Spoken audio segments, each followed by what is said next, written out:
अंगूर के ठिकानों पर ईडी की 15 टीमों का एक्शन इस समय देखा जा रहा है। सर्च अभियान चल रहा है इस समय। आपको बता देते हैं एक बड़ा अपडेट कि 14 ठिकानों पर ईडी की रेड मारी है और बलरामपुर के 12, मुंबई के 2 ठिकाने इसमें शामिल हैं। मुंबई, बलरामपुर और अतरौला में रेड की कार्रवाई इस समय चल रही है। बलरामपुर के अतरौला, मधोपुर गांव, रहरा माफी गांव में छापेमारी जारी है। साथ ही मुंबई में भी शहजाद शेख के ठिकानों पर छापेमारी चल रही है।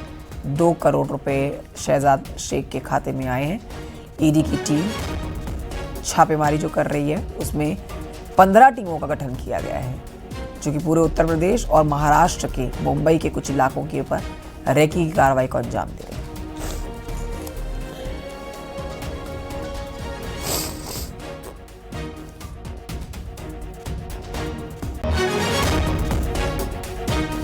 के बाद एक खुल रहे हैं। सर्वेश के पास चलते हैं, बलरामपुर से हमारे साथ लाइव हैं इस खबर पर और जानकारी के साथ। बलरामपुर से सर्वेश, इस खबर पर जरा ताज़ा जानकारी दीजिए और ईडी की जो छापेमारी उत्तर प्रदेश के ठिकानों पर और मुंबई के ठिकानों पर इस समय चल रही है, उस पर भी विस्तार से बताइए कि क्या कुछ हाथ इस समय ईडी के लग चुका है।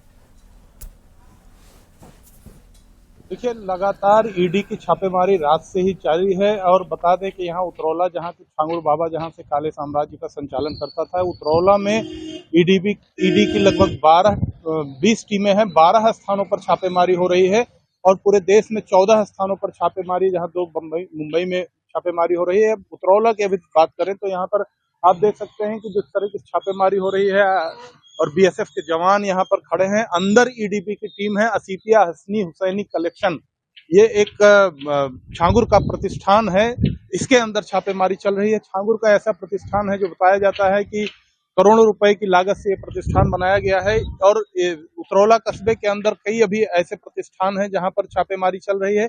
इसके अलावा इनके जो पैतृक गांव है उसका, वहां पर रहरा माफी गांव में छापेमारी चल रही है। मधुपुर गांव में, जहां से ये पूरे साम्राज्य का संचालन करता था, मधुपुर गांव में छापेमारी चल रही है। इस जगह उतरौला के अंदर करीब 12 स्थानों पर छापेमारी चल रही है। 20 टीमें मौजूद हैं।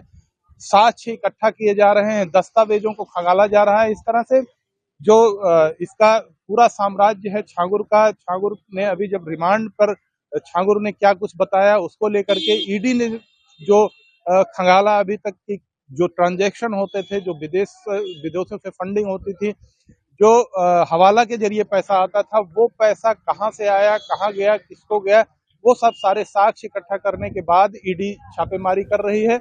और इस तरह लगभग 12 जगह ऐसे हैं उतरौला कस्बे के अंदर जहां छापेमारी हो रही है, जहां से साक्ष्य मिले हैं जो उनके नेटवर्क में थे, जो छांगुर के कनेक्शन में थे, उन लोगों के यहाँ भी छापेमारी की जा रही है। और जहां पर ट्रांजैक्शन ज्यादा हुए हैं, क्योंकि नेपाल के जरिए भी, हवाला के जरिए भी पैसा आने की बात हुई है, विदेशी फंडिंग से तमाम पैसा आए हैं, वो पैसा कहाँ आया, किसके खाते में आया, और अगर फंडिंग से पैसा आता है तो वो फिर कहाँ डिस्ट्रीब्यूट किया गया, इस सब को लेकर के ईडी ने जो अपने साक्ष्य संकलन अभी तक किए थे, उसी के आधार पर ये छापेमारी की जा रही है। और उन दस्तावेजों को खंगाला जा रहा है कि जो साक्ष्य को उनको प्रूव कर सकें कि वो कहाँ कहाँ से लाए, पैसे आते थे, फंडिंग कहाँ से आती थी और उसका इन्वेस्टमेंट कहाँ कहाँ किया गया है। तो ये एक ऐसा प्रतिष्ठान, अभी जहां हम खड़े हैं, ये असीपिया हसनी हुसैनी कलेक्शन सेंटर है, जो शोरूम बनाया गया था। उतरौला कस्बे के अंदर अभी एक और है जहां बुटीक खोला गया था, जहां जूते का शोरूम था। इस जगहों पर अभी छापेमारी, ईडी की टीम अंदर है। आप देख सकते हैं बाहर जवान तैनात हैं, ईडी के अधिकारी अंदर खंगाल रहे हैं, तमाम दस्तावेजों को इकट्ठा कर रहे हैं और उन कनेक्शन को ढूंढ रहे हैं, उस कनेक्शन को ले रहे हैं कि कहाँ कहाँ से जो छांगुर से जुड़े हुए जो फंडिंग आ रही थी, उन फंडिंग को लेकर के ये छापेमारी की जा रही है। कंचन। बिल्कुल सर्वेश, लेकिन ये महत्वपूर्ण है कि ये छांगुर जो है, इसके कनेक्शन कितने दूर तक रहे कि उत्तर प्रदेश के बलरामपुर से निकल के दुबई तक इसके कनेक्शन देखे जा रहे हैं। मुंबई में भी 2 ठिकानों पर जो इस समय छापेमारी चल रही है, उस पर भी हमारे दर्शकों को जानकारी दें, क्योंकि आप इस समय उत्तर प्रदेश में मौजूद हैं। यहाँ तो लगातार छापेमारी गहन तरीके से हो ही रही है, लेकिन मुंबई में भी 2 जगहों पर जो छापेमारी हो रही है, उस पर बताएं कि वहाँ कहाँ कहाँ पर छापेमारी हो रही है और क्या इन ठिकानों के अलावा भी और छापेमारी की तैयारी की गई है ईडी की तरफ से। तो निश्चित रूप से जो भी साक्ष्य ईडी के हाथ लगे हैं उसी आधार पर छापेमारी हो रही है। जो छांगुर ने कबूले, जो नीतू उर्फ नसरीन ने कबूले, उसी आधार पर छापेमारी हो रही है। और उत्तर प्रदेश के अलावा मुंबई में 2 ठिकानों पर छापेमारी की जा रही है।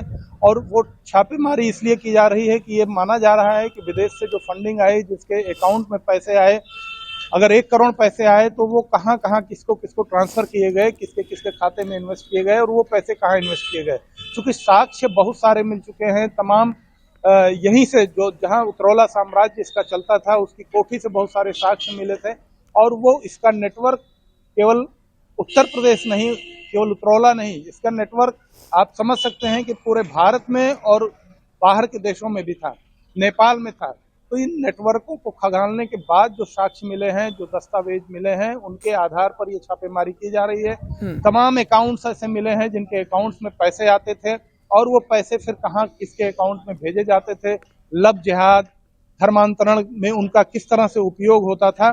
तो इन सब चीजों को लेकर के साक्ष्य संकलन इकट्ठा किया जा रहा है और ये छापेमारी उसी साक्ष्यों को इकट्ठा करने, दस्तावेजों को इकट्ठा करने, उसके उन सारे धर्मांतरण के काले कारनामों को कैसे अंजाम तक पहुंचाया जाता था, उसको साक्ष्य इकट्ठा करने के लिए छापेमारी की जा रही है। और निश्चित रूप से ये पूरे उत्तर प्रदेश में और पूरे भारत में इसका नेटवर्क फैला हुआ था और जितने भी लोग इसके नेटवर्क से जुड़े हुए हों, चाहे वो नेपाल में रहने वाले हों, चाहे वो भारत के अंदर हों, चाहे वो उत्तर प्रदेश उतरौला के अंदर रहने वाले हों, उन सारे लोगों को नेटवर्क को उनको खंगाला जा रहा है और छापेमारी की जा रही है। छापेमारी का एक उद्देश्य यह भी है, ठीक है, छांगुर से जुड़ा बड़ा अपडेट आप हमारे दर्शकों तक पहुंचा रहे थे। सर्वेश, शुक्रिया आपका जानकारी के लिए।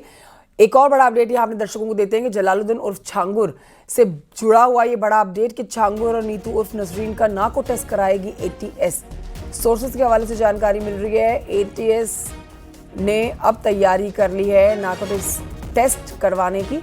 नार्को टेस्ट करवाया जाएगा नीतू उर्फ नसरीन और जलालुद्दीन उर्फ छांगुर।